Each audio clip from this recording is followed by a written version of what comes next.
Hello everyone, welcome back to the channel. I hope you all are doing very good.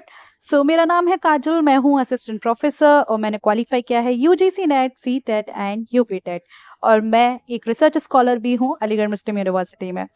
तो आज का जो हमारा टॉपिक है, हमें पता है कि जो नया एडमिशन्स हैं, बीएड के नए एडमिशन्स हो चुके हैं, तो उसमें जो बीएड को लेकर के सिलेबस है ना, तो आज हम पूरा पूरा सिलेबस जो है उसको डिस्कस करेंगे फुली कंप्लीटली। कौन सी बुक्स पढ़नी है, कहाँ से पढ़ना है ना। तो आप लोग को पता होगा, जो नए बच्चे हैं उनको मैं बता दूं कि इस साल से आपके सब्जेक्टिव पेपर होगा, ऐसा पिछली बार कहा गया था। तो होपफुली आपका सब्जेक्टिव पेपर होगा। अभी तक ऑब्जेक्टिव पेपर्स यहाँ पे हो रहे थे, लेकिन अभी सब्जेक्टिव होगा, ठीक है। तो इसमें जो भी राजा महेंद्र प्रताप का स्टेट यूनिवर्सिटी का जो भी सिलेबस है उसको आज हम डिस्कस करेंगे कम्प्लीटली, ठीक है। तो शुरू करेंगे, ज़्यादा देर नहीं लगाएंगे। हम आते हैं पहले सिलेबस पे, ठीक है। तो देखो, जो फर्स्ट ईयर वाले बच्चे हैं, है ना, ये मेरे पास सिलेबस है। आपको पढ़ने हैं कितने? 5। आपके पास 5 सब्जेक्ट हैं, ठीक है। फर्स्ट ईयर में आपके पास 5 सब्जेक्ट हैं। अच्छे से समझ लो, आराम से समझ में आएगा, कोई दिक्कत नहीं है ना। 5 सब्जेक्ट है। पहला जो सब्जेक्ट है आपका वो है चाइल्डहुड एंड ग्रोइंग अप, है ना। 80 मार्क्स का आपका एग्ज़ाम होता है, 20 मार्क्स का इंटरनल असेसमेंट जाता है, ठीक है। तो ये इतने मार्क्स आपको लाने होते हैं, दैट डजेंट मैटर। पहले ये समझ लो कि कितने हैं और कितने मार्क्स का है। दूसरा पेपर आपका है कंटेम्प्रेरी इंडिया एंड एजुकेशन। इनके लिए कौन सी बुक्स पढ़नी है मैं आपको अभी वीडियो में बाद में बताऊंगी इसको। और अभी हम सारा जो भी हर सिलेबस है, हर एक सिलेबस को देखेंगे, उसमें क्या क्या टॉपिक्स हैं, और उन टॉपिक से रिलेटेड बहुत सारी वीडियोस पड़ी हुई हैं। जो बाकी हैं वो हम डाल देंगे, और जो आपको और चाहिए that let me know in the comment section, I will do the same. So don't worry, I am here for you only, ठीक है। तो करते हैं, ठीक है। तो सेकंड जो है आपका वो है contemporary India and education, my favourite subject, ठीक है। तो कंटेम्प्रेरी इंडिया है ये 80-20, ठीक है। ये भी आपका 100 मार्क्स का ही है। Then third is language across curriculum. जो बच्चे थोड़ा सा हिंदी मीडियम साइड से आते हैं उनको इस वाले सब्जेक्ट में थोड़ी सी इशू होता है, बट इतना इशू वाला सब्जेक्ट नहीं है, सिलेबस में कुछ भी नहीं है। We will see all that, ठीक है। ठीक है, इसको मैं रब कर लेती हूँ। Then fourth one is yoga education. Yes, this yoga one ये जो है ये बच्चों को काफ़ी प्रॉब्लम करता है, क्योंकि मिल नहीं पाती चीज़ें। ये है, और एक और जो आपके सिलेबस में है वो भी नहीं मिलता, बट आपको यहाँ सारा मिल जाएगा। तो एक अच्छी बात यहाँ पे ये भी है कि आपका जो है 50 मार्क्स का पेपर होता है। 40 मार्क्स का जो आपका सेमेस्टर एग्ज़ाम होगा, और 10 मार्क्स आपके कॉलेज वाले जो हैं वो सेंड करेंगे, ठीक है। Then we have BEd. जो नेक्स्ट है आपका, वो 5वां जो सब्जेक्ट होगा वो क्या होगा कि आपको ऑप्शनल पेपर सेलेक्ट करना है, ठीक है। तो 1, 2, 3, 4, इन 4 में से करना है। तो ज़्यादातर, जैसे कि जहाँ जिस कॉलेज में मैं पढ़ाती हूँ वहाँ पे ईवीएस शायद मैंडेट कर रखा है, तो बच्चे क्या है ईवीएस ही लेते हैं, है ना। तो ईवीएस तो आपका जो पूरा का पूरा सिलेबस है ना, चैनल पर एक प्लेलिस्ट पड़ी हुई है, उसमें जाके आप आराम से देख सकते हो। और इसमें जो भी टॉपिक्स बचे हैं उनको मैं और बना दूंगी वीडियो, ठीक है। तो ये आपके 5 हैं। आई होप आपको समझ में आ गया होगा। पहला चाइल्डहुड एंड ग्रोइंग अप, इसके अंदर हमको साइकोलॉजी पढ़नी है। कंटेम्प्रेरी इंडिया एंड एजुकेशन, इसमें हमें इंडिया में एजुकेशन को लेकर के क्या क्या स्टेप्स हैं, गवर्नमेंट ने क्या किया, क्या स्कीम्स है, ये सारी पढ़नी है। Then language across the curriculum है। उसके बाद योगा एजुकेशन है। Then we have this one जो कि आपका ऑप्शनल पेपर है, value, peace, teacher, environmental, health and physical. जो भी आपका स्कूल कॉलेज जो है आपको रिकमेंड करेगा वो आपको लेना होगा, ठीक है। तो हम मेरे पास जो जहाँ मैं पढ़ाती हूँ वहाँ ईवीएस जो है वो चलता है, ठीक है। तो ये आपका सेकंड ईयर का है, जो कि हम आज नहीं डिस्कस करेंगे, मतलब सेकंड सेम का है। सेकंड ईयर नहीं बोलना चाहिए मुझे, that is for second semester. तो पहले आज हम फर्स्ट सेमेस्टर को ही डिस्कस करेंगे, फर्स्ट सेमेस्टर का क्या सिलेबस है। Second semester we will do it in later ages, जब हम बाद में आएंगे। इसका भी सिलेबस, इसका भी जो वीडियोस हैं, इसके भी जो भी आपका है वो सब पड़ा हुआ है चैनल पर, आप देख सकते हो। थर्ड सेम, फोर्थ सेम पूरा पढ़ा हुआ है, ठीक है। तो अभी हम पहले फर्स्ट सेम की बात कर रहे हैं। नए बच्चे हैं, नई चीज़ें हैं, तो उनका ओरिएंटेशन बहुत ज़रूरी है। तो भाई सबसे पहला जो आपका है उसका नाम है चाइल्डहुड एंड ग्रोइंग अप, है ना। चाइल्डहुड, बचपन, और कैसे हमें ग्रोइंग अप करना है। तो इसमें आपके पास हैं कितनी यूनिट्स हैं? यू हैव 4 यूनिट्स, ठीक है। 4 यूनिट्स हैं। Introduction, concept and process of child and development. ठीक है, यहाँ पे हमें चाइल्ड डेवलपमेंट के बारे में पढ़ना है कि कैसे क्या चीज़ें होंगी। यहाँ हम स्टेप बाय स्टेप बिगिन कर रहे हैं चीज़ों को, है ना। तो प्रिंसिपल्स, मीनिंग क्या है, प्रिंसिपल, ग्रोथ अलग चीज़ होती है, डेवलपमेंट अलग चीज़ होती है ना। हम लोग इसको क्या इंटरचेंजेबली यूज़ करते हैं, पर ऐसा होता नहीं है, दोनों अलग हैं और दोनों के प्रिंसिपल्स भी अलग हैं, और इस पर क्वेश्चन अच्छा खासा आता है, डिफरेंस पे क्वेश्चन इसका बनता है, वो मैं जब पेपर आएंगे तब बताऊंगी पेपर कैसे बनता है। देन वी हैव स्टेजेस, है ना, क्या क्या स्टेजेस हैं ग्रोथ एंड डेवलपमेंट की चाइल्डहुड और एडोलेसेंस में। Then meaning, nature and importance of childhood. उसके बाद टेक्निक्स, है ना, आप जो बच्चे को पढ़ रहे हैं तो क्या क्या टेक्निक्स आप यूज़ कर सकते हैं वो देखना है।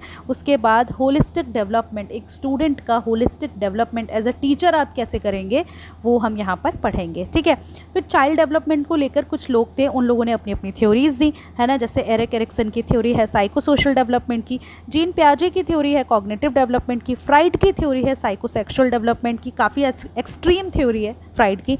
देन कोल्सबर्ग की मॉरल डेवलपमेंट की थ्योरी है, और वाइगोट्स्की की सोशो कल्चरल की थ्योरी है।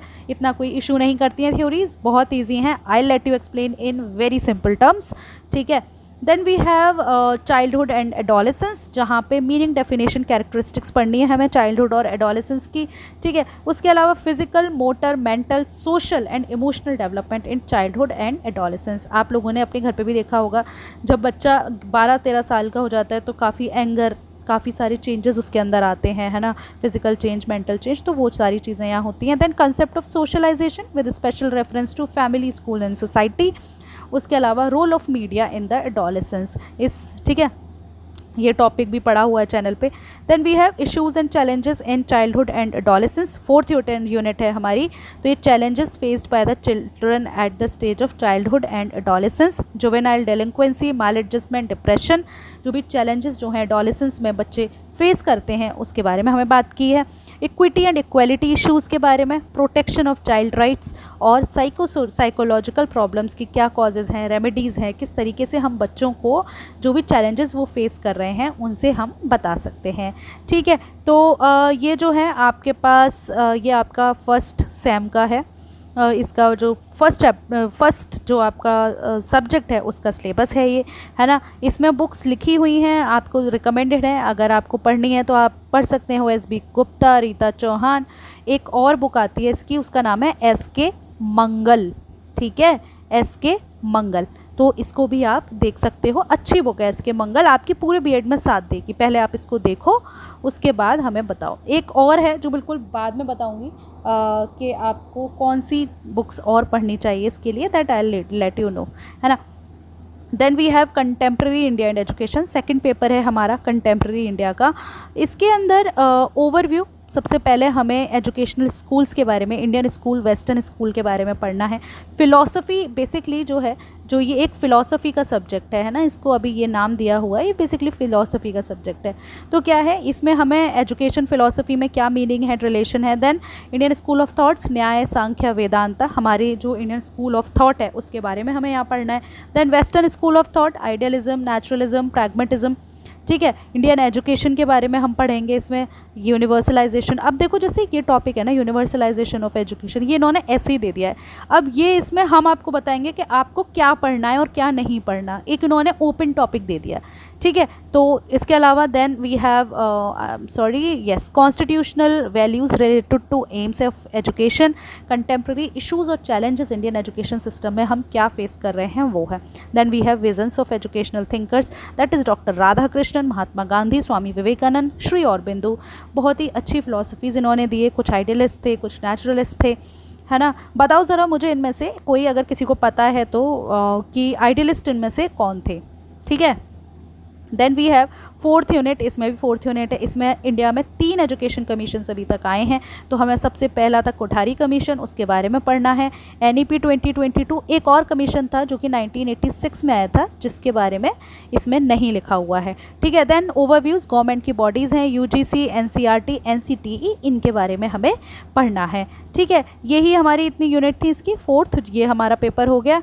ठीक है, then we have this one language across the curriculum. इसके अंदर हमें पढ़ना है मीनिंग नेचर फंक्शन, लैंग्वेज का क्या मीनिंग नेचर फंक्शन होता है, क्लासरूम लर्निंग में किस तरीके से हम इसको यूज़ करते हैं, ठीक है। लैंग्वेज डाइवर्सिटी के बारे में पढ़ेंगे। देन मल्टीलिंगुअलिज्म के बारे में हम यहाँ पढ़ेंगे। उसके बाद आता है communication, meaning nature types of communication, है ना। कंपोनेंट्स क्या क्या हैं, एक सेंडर होता है, आपके पास मैसेज होता है, रिसीवर होता है, मीडियम होता है, इन सब के बारे में पढ़ेंगे।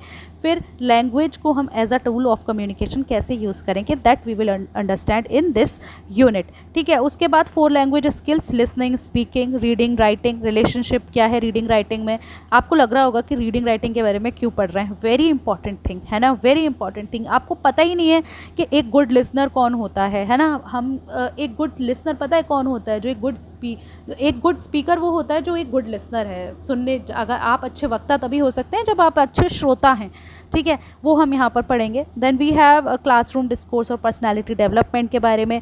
ये 5 ईज़ हैं हमारे, है ना, 5 ईज़ हैं ये, engage, explore, explain, elaborate, evaluate. आप बच्चों के अंदर इस तरीके से जो है पर्सनालिटी के अंदर डेवलपमेंट कर सकते हैं। तो ये 4 यूनिट्स हैं हमारी इसकी। Then we have yoga education, ठीक है। मीनिंग डेफिनेशन पढ़ना है योगा का। देखो टॉपिक सब्जेक्ट हमें कितना लग रहा था, पर इतना कुछ है नहीं, ऑब्जेक्टिव है, इंपॉर्टेंस है, तो पहली यूनिट में तो कुछ है नहीं। फिर हम योगा का डेवलपमेंट कैसे हुआ, उपनिषद्स में क्या है, इसमें क्या है, स्मृतिज़ में क्या दिया है, गीता में योगा को लेकर क्या आता है, और योगा को लेकर के मॉडर्न पीरियड्स में क्या आता है। अच्छा, योगा एक फ़िलॉसफी है इंडिया में, इसके प्रोपाउंडर कौन थे, ज़रा कमेंट सेक्शन में लिख के बताओ मुझे, ठीक है।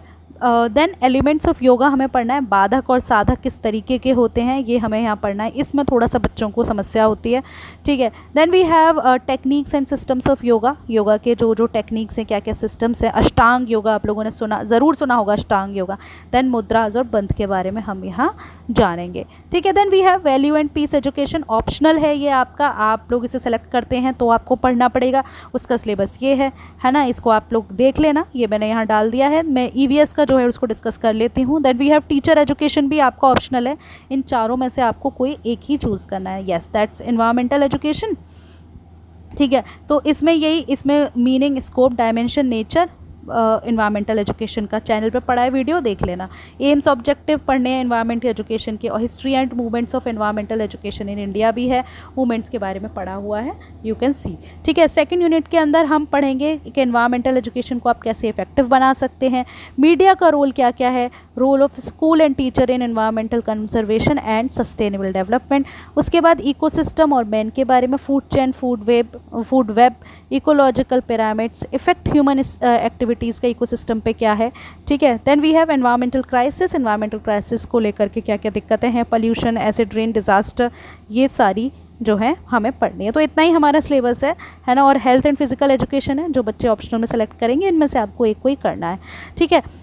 तो in brief I have discussed with you all this syllabus. I think आपको कोई दिक्कत नहीं होगी, कोई दिक्कत है तो कमेंट सेक्शन में लिख दो, मैं आपको सॉल्व कर दूंगी, ठीक है। बुक्स आपकी इनमें लिखी हुई हैं, ठीक है, आप देखो बुक्स को, अभी शुरुआत में देखो, है ना। एक सब्जेक्ट की मैंने आपको बता दी है, और की भी बता दूंगी, है ना।